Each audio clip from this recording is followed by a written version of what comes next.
እኔ የምላችሁ ግን ከአሁን በኋላ እኔ ማለት ነው አግብቼ ልጆች ወልጄ አሳድጌ አስተምሬ በቃ እንደማንም እናት ሆኜ እነሱን የሚገባቸውን ፍቅር ሰጥቼ አስተምሬ ምድራችሁ ይመስላችሁ ነው ወይስ ምንም ነገር ሳላደርግ ምንም በቃ ምንም ነገር ሳላደርግ ሞት ይመስላችሁ?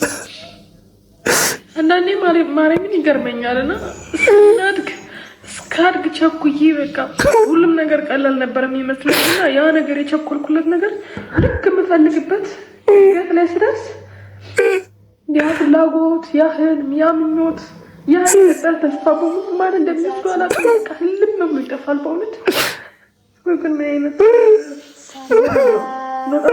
ነው እና ምን ይመስላችኋል?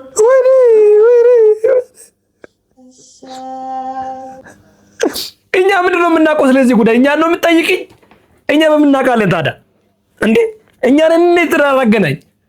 ትዳር የሚሰጠው እግዚአብሔር ነው አይደል? ልጅ የሚሰጠው እግዚአብሔር ነው አይደል? እዛው ጠይቂ ተምርከሽ ፌስቡክ ቲክቶክ ላይ